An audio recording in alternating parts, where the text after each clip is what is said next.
नमस्कार, मैं डॉक्टर प्रवीण के सिंह बिहार डेवलपमेंट डायलॉग में आप सभी का स्वागत करता हूं।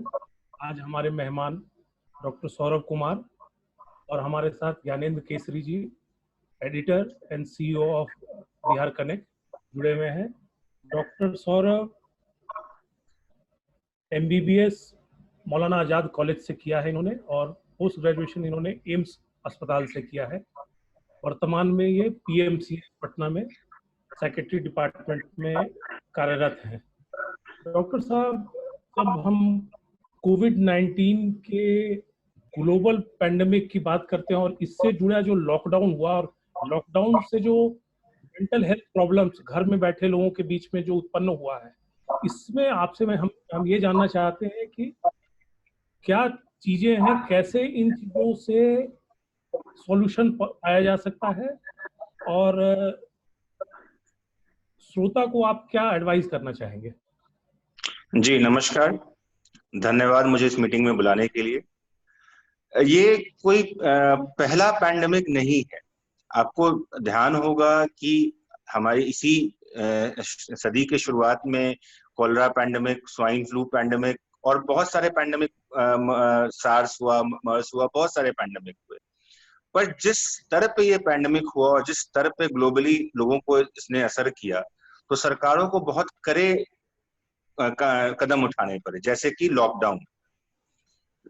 लॉकडाउन की वजह से लोगों का पूरा दिनचर्या, जैसे पहले लॉकडाउन में लोग बाहर नहीं निकल पा रहे हैं, जहां जिन रिलेटिव्स से मिलते थे वो उनसे मिल नहीं पा रहे हैं, जहां काम पे जाते थे वहां काम पे नहीं जा पा रहे हैं, तो उनकी जो पूरी दिनचर्या थी वो पूरी उलट पुलट होके रह गई।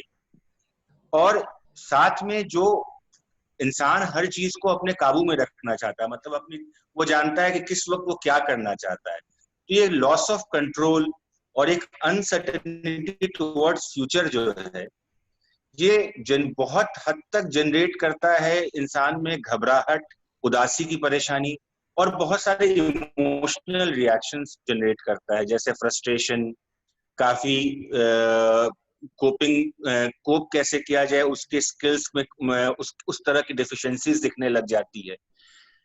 और ये लॉकडाउन चूंकि बहुत लंबा चला तो इसका असर भी बहुत गहरा दिखा है।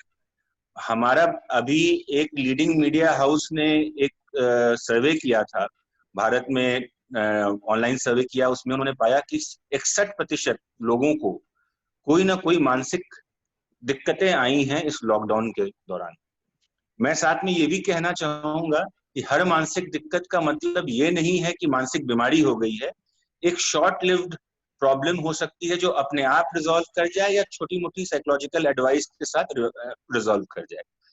जो कॉमन दिक्कतें वो दिखने को आई है वो आई हैं कि लोगों में चिड़चिड़ापन बढ़ गया है, नींद की कमी आ गई है, एक भय बन गया है, भय बीमारी को लेके कि मुझे बीमारी ना हो जाए, और दूसरा भय अपने परिवार वालों को लेके कि कहीं उनको कुछ ना हो जाए, उनको खोने का डर, इस तरह का डर उनके अंदर आ गया, जिसके वजह से लोगों के अंदर इसको किस तरह से काबू पाना है। तो बहुत इसमें एक दूसरी परेशानी आ गई कि लोगों ने जो माइंड ऑल्टरिंग सब्सटेंसेस हैं, जैसे सब्सटेंसेस को इस्तेमाल बढ़ गया इस पूरे दौर में। तो बहुत हद तक लॉकडाउन का मेंटल हेल्थ पे इम्पैक्ट पड़ता है। ये प्रीवियस रिसर्च में भी पाया गया है जब सार्स या मर्स हुआ था, और सरकार को इस पे बहुत सारे कदम उठाने की जरूरत पड़ेगी।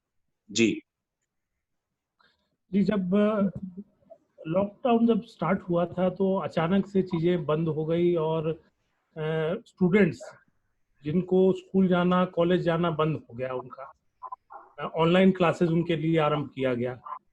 लेकिन छोटे बच्चे के लिए जो ट्रॉमेटिक उन पे जो प्रेशर उत्पन्न हुआ, उनको प्लेग्राउंड में जाना बंद कर दिया गया, वो घर में कन्फाइंड रह गए। तो इस पे क्या कहना है? मेडिकल हेल्थ के माध्यम से आप जरा इस पर जरा प्रकाश डालें और बताएं कि छोटे बच्चों को कैसे हैंडल करना चाहिए इस दौरान।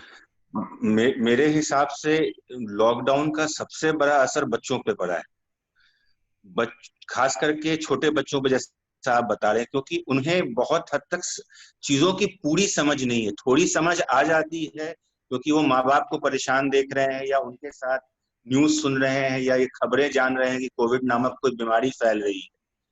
मेरे पास ऐसे केसेस आए हैं जिसमें बच्चा पूछता है कि अगर मुझे ये बीमारी हो जाए या मैं मर जाऊं तो कल क्या होगा, कल आप किसी और बच्चे को तो नहीं ले आएंगे। इस तरह के डर बच्चों के अंदर खास करके आ गई है। मैं एक बात बताना चाहूंगा, इसमें माता पिता का बहुत बड़ा रोल आ जाता है, क्योंकि बच्चे आपकी बॉडी लैंग्वेज को पिक करते हैं। अगर आपकी बॉडी लैंग्वेज में डर है या भय का उनको एहसास होता है तो बच्चों में वो एहसास होना शुरू हो जाता है। साथ में उनकी सबसे बड़ी जो दूसरा असर पड़ा है वो उनके एडुकेशन पे पड़ा है। पूरा का पूरा उनका एक एजुकेशनल सेमेस्टर जो है वो वाइप आउट हो गया, वो पढ़ाई पे उनका असर पड़ने लगा। और जिसके अब सरकार ने उसके लिए एक तरीका निकाला कि हम ऑनलाइन क्लासेस करेंगे। पर ऑनलाइन क्लासेस और जो हम रियल रूम क्लासेस करते हैं उसमें काफी अंतर होता है। बहुत लोगों को ऑनलाइन चीजों को ग्रास्प करने में या समझने में दिक्कत होती है। बच्चों में, वैसे बच्चों में जो ऑनलाइन, जिसे हम कहते हैं कि वो विजुअल जो चीजें नहीं ग्रास्प कर पाते हैं वो पीछे छूट जाएंगे। तो ये सब दिक्कतें बच्चों में खास करके देखने को मिल रही है। तनाव बहुत बढ़ा हुआ है और उनमें भी नींद की परेशानी और नहीं खेल पाने की वजह से, और जो एक थकावट और जो थकावट बनी रहती है और बहुत कमजोर महसूस करने लगे हैं वो अपने आप को। जी डॉक्टर साहब, घरेलू हिंसा एक बहुत बड़ा मुद्दा है और लॉकडाउन के दौरान यहाँ पे पति पत्नी साथ में हर समय अपना बिता रहे हों, और रूरल और अर्बन दोनों जगहों पर, कई जगहों पर ये पाया गया है, मीडिया रिपोर्ट भी हो रही है कि जो घरेलू हिंसा है इसकी संख्या बढ़ी है। इन चीजों पर मेंटल हेल्थ की दृष्टि से आप इस पर प्रकाश डालें। देखिए, जैसे मैंने आपको कहा कि जब आपके इमोशंस उदासी के होंगे, फ्रस्ट्रेशन होगा, गुस्सा होगा कि आपका दिनचर्या, आपकी फाइनेंशियल लॉसेस हो रहा है, आप जॉब पे नहीं जा पा रहे हैं, और साथ में इन सबको कोप करने के लिए नशे का सेवन बढ़ जाता है, ये दोनों बहुत डेंजरस कॉकटेल है। और इस कॉकटेल का एक बहुत बड़ा रिजल्ट होता है इंटीमेट पार्टनर वायलेंस, जो आप कह रहे हैं डोमेस्टिक वायलेंस, जिसका बहुत ज्यादा, बात आपकी बिल्कुल सही है, बहुत सर्वेज में पाया गया है, ना कि सिर्फ भारत में, विदेशों में भी इसकी संख्या बढ़ी है।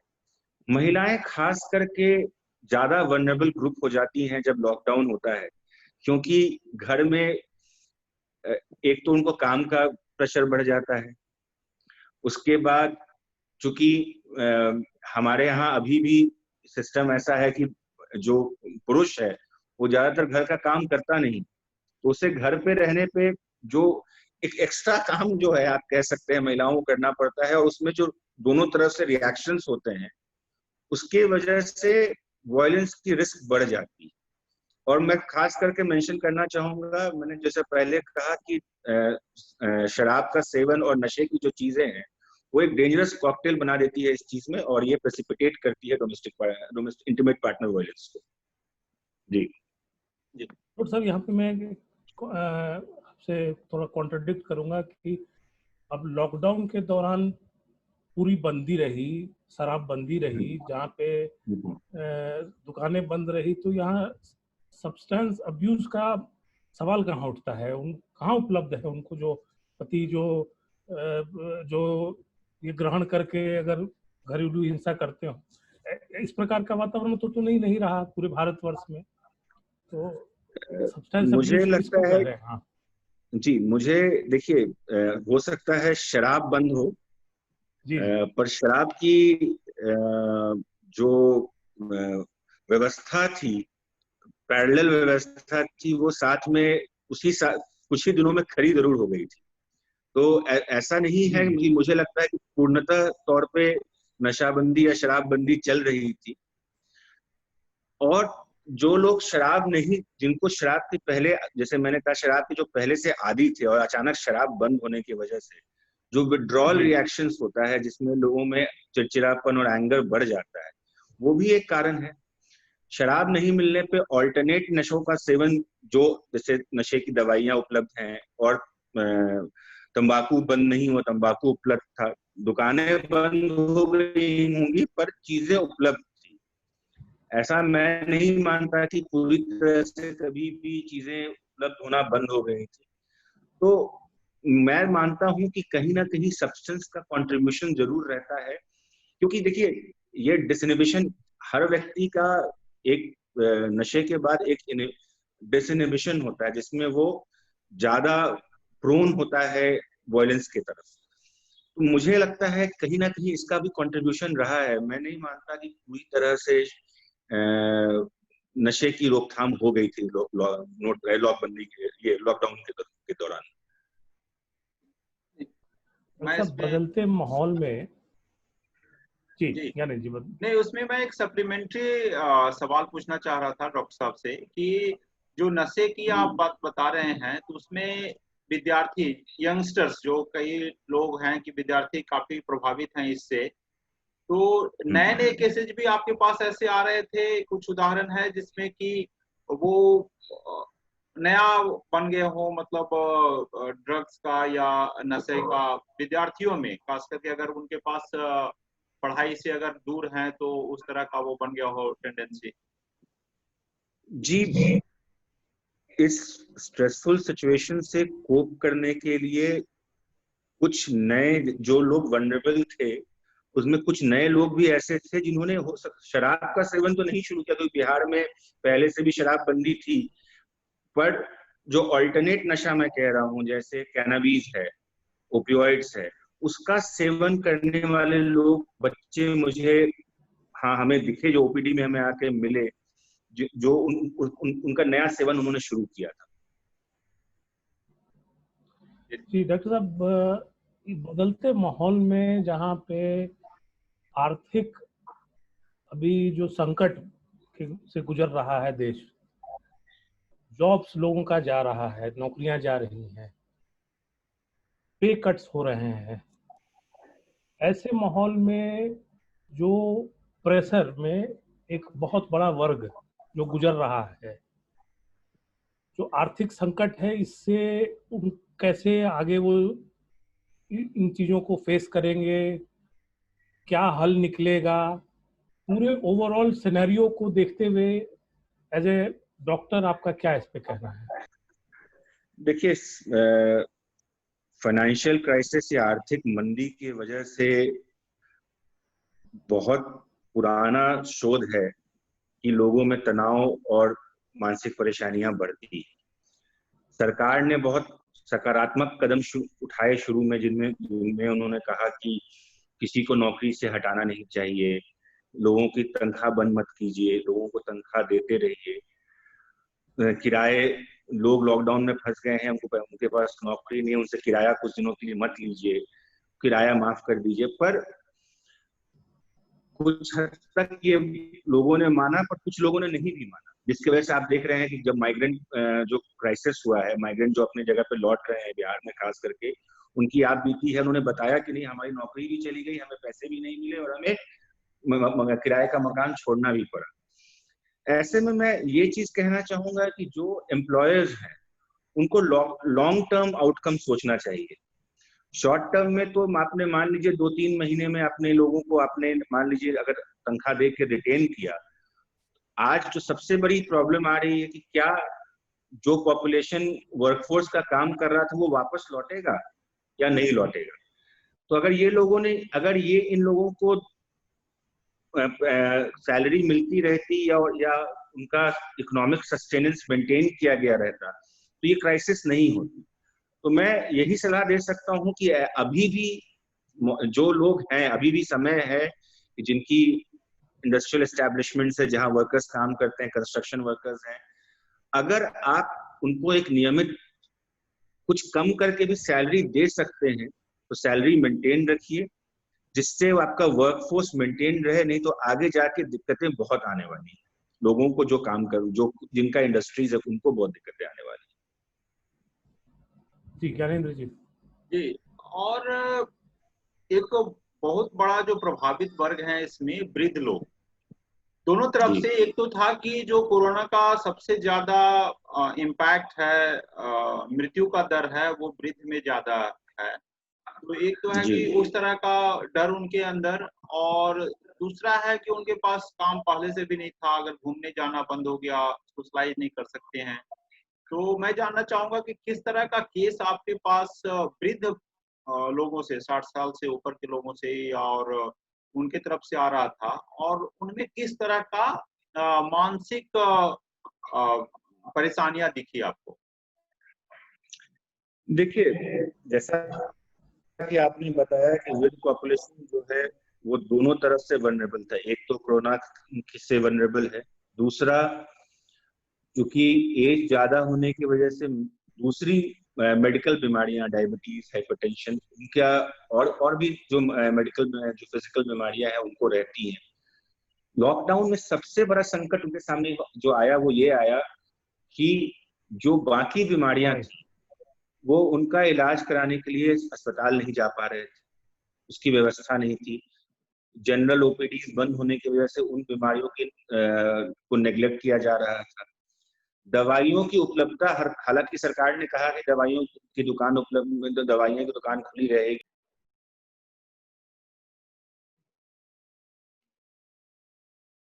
आपका म्यूट कमी आई थी इसमें।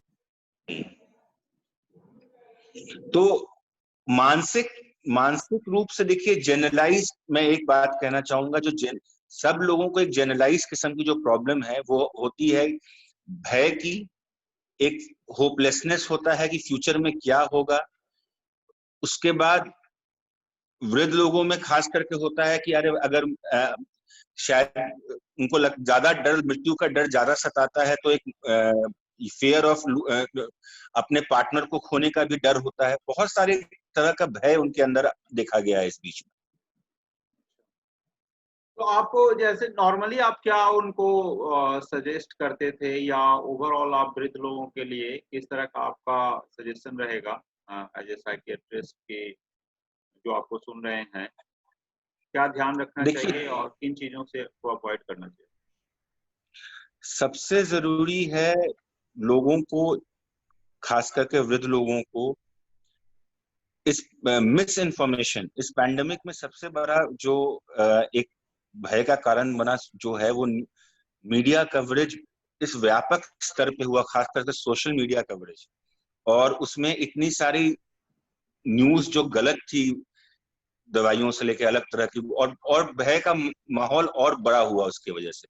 तो मिस इन्फॉर्मेशन को, जो इंफॉर्मेशन है वो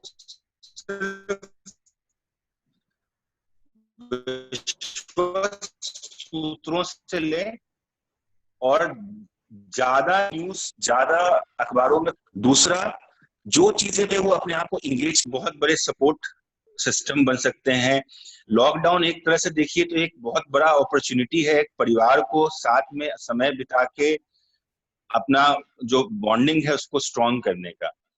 तो वृद्ध बच्चों के साथ समय बिता के अपने आप को खुश रख सकते हैं, कुछ घर के काम में अपने आप कंट्रीब्यूशन करके अपने आप को व्यस्त रख सकते हैं। तो इस प्रकार से वो बीमारियों से अपने आप को दूर रख सकते हैं। लेकिन जो फिजिकल बैरियर्स थे ट्रीटमेंट के लिए, उसके लिए तो पॉलिसी डिसीजंस ज्यादा जरूरी है। और प्रोफेशनल्स के लिए आपके क्या सलाह है? जो कुछ लोगों का तो नौकरी नौकरी चली गई, कुछ लोगों का जॉब अनसर्टेन है, उनको पता नहीं 1 महीने में, अगले महीने क्या होगा। तो इस स्थिति में आपका क्या सजेशन, आप नॉर्मली क्या देते हैं उन लोगों को कि क्या करना चाहिए, कैसे एंगेज रखें वो? देखिए, ये तो वास्तविक डर है। अगर आप देखें, ये तो वास्तविक डर है कि नौकरी जिसकी चली गई, और अगर जाने की अनसर्टेनिटी है, तो उसको डर होना मतलब एक वास्तविक है। इसमें सबसे जरूरी है कि हमें ये देखना है कि इस डर की वजह से क्या उनकी जो परेशानियां है, जो मानसिक तनाव है, वो एक थ्रेशहोल्ड को क्रॉस करके इस तरह से बन गया है कि उनको बहुत सारी, जैसे एक्सट्रीम स्टेप तो उठाने की संभावनाएं नहीं है। जैसे बहुत सारे आपने केसेस सुने होंगे, जैसे सुसाइड के केसेस हुए इस लॉकडाउन के दौरान, नौकरी जाने की वजह से या काम रोजगार जाने की वजह से। तो एक डिटेल्ड साइकोलॉजिकल असेसमेंट करके ये डिटरमाइन करना कि किस व्यक्ति को कितना इंटरवेंशन की आवश्यकता पड़ेगी, कहाँ दवा देने की आवश्यकता। अगर आपको लग रहा है कि वो व्यक्ति इस प्रकार परेशान हो गया है कि वो बहुत तंग आ चुका है चीजों से, हो सकता है उसको दवा की आवश्यकता हो, तो वहां दवा की जरूरत है। बाकी आप किसी को इतनी ही सांत्वना दे सकते हैं कि नौकरी, क्योंकि ये वास्तविक भय है, वास्तविक ये तो आपको बताना ही होगा। ये तो आपको उनके साथ, अगर वो उस थ्रेशोल्ड को क्रॉस करके मानसिक स्वास्थ्य उनका गड़बड़ा रहा है, उसमें फिर हमें उसके हिसाब से, जिस तरह की बीमारी डेवलप कर रही है उस हिसाब से उनको इलाज करना होगा। तो आपको क्या इस तरह का कि भी केसेस ज्यादा आए हैं, बढ़े हैं क्या, कि सुसाइड टेंडेंसी और इस तरह का, मतलब लॉकडाउन के दौरान, या पहले जैसा था उसी तरह से है? मतलब ऐसा नहीं, उदाहरण आपके पास है ज्यादा कि उनको सुसाइड करने का मन कर रहा हो, उनको लग रहा हो कि मतलब जिंदगी खत्म हो गया? नहीं, देखिए, एक्चुअली देखिएगा तो सुसाइड रेट्स जो है लॉकडाउन के पीरियड में कम हुए हैं, जो ओवरऑल सुसाइड रेट्स है। कारण है कि पूरा परिवार एक जगह पे है, तो जो सुसाइडल अपॉर्चुनिटीज होती है वो कम है। लेकिन इसमें बहुत बड़ा एक, मैं आपको एक चीज बताना चाहूंगा, जो पोस्ट लॉकडाउन सिनेरियो है, जो जब लॉकडाउन खुलेगा तो ये पूरे वर्ल्ड हेल्थ ऑर्गेनाइजेशन, भारत सरकार भी, और पूरी पूरी दुनिया में बात कही जा रही है कि सबसे बड़ी परेशानी इसके बाद जो है वो मानसिक परेशानी जो है लोगों के अंदर देखने को मिलेगी। जैसे ही, क्योंकि अभी लोग निकल नहीं पा रहे हैं, अभी लोग बाहर जाके लोगों से कांटेक्ट नहीं कर पा रहे हैं कि मुझे ये परेशानी है। जब ये फिजिकल बैरियर हटेगा, तो जब लोग बाहर आएंगे, तो पिछला जो एक्सपीरियंस है पिछले पैंडेमिक्स का, उसमें यही है कि 5 से 7% तक वृद्धि होती है मानसिक रोग के केसेस में, इन ऐसे पैंडेमिक्स के बाद, ऐसे सोशल डिस्टेंसिंग या क्वारंटाइन के बाद। तो क्या किया जाए सरकार के स्तर पे, पॉलिसी के स्तर पे, और आप लोग डॉक्टर के स्तर पे किस तरह की तैयारी है? मतलब ये तो सच्चाई है कि लॉकडाउन हुआ और धीरे धीरे हटेगा भी, तो किस तरह की तैयारी आप देखते हैं कि उस चीज को, मतलब जो मानसिक एक तरह से समस्याओं का एक आप जो बनने वाला है, उसके लिए क्या तैयारी है? पॉलिसी में देखिए, हमारे देश में ऑलरेडी आप देखिएगा मानसिक जो मेंटल हेल्थ प्रोफेशनल्स हैं उनकी सख्त कमी है, और जो भी हैं वो बड़े बड़े शहरों में सीमित है। तो सरकार को ये समझना होगा कि सारी मेंटल हेल्थ सर्विसेज के लिए साइकेट्रिस्ट या मेंटल हेल्थ प्रोफेशनल शायद अवेलेबल ना हो। तो किस प्रकार प्राइमरी केयर फिजिशियन जो गांवों में है, या जो डिस्ट्रिक्ट लेवल पे है, या जो फिजिशियंस हैं, उनको किस प्रकार से ट्रेनिंग प्रोवाइड की जा सके कि जो मानसिक परेशानी के मरीज उनके पास आए, उनको आइडेंटिफाई करके प्राथमिक उपचार वो दे पाए। और अगर प्राथमिक उपचार से चीजें ठीक नहीं हो तब वो उनको रेफर करें। तो एक ट्रेनिंग की आवश्यकता है प्राइमरी केयर फिजिशियन और जो बाकी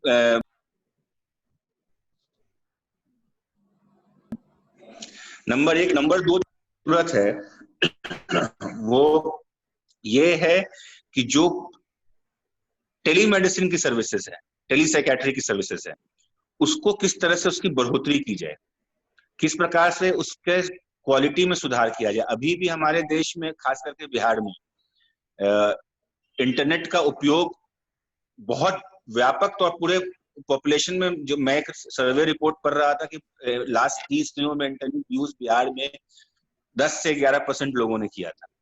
उसमें से भी ज्यादातर लोग अर्बन एरिया के थे। तो किस प्रकार टेलीमेडिसिन, सरकार कह रही है कि हम टेलीमेडिसिन या टेलीसाइकेट्री की सुविधा उपलब्ध कराएंगे, और उस सुविधा का उपयोग करने के लिए इंटरनेट सर्विसेज को इम्प्रूव करना होगा।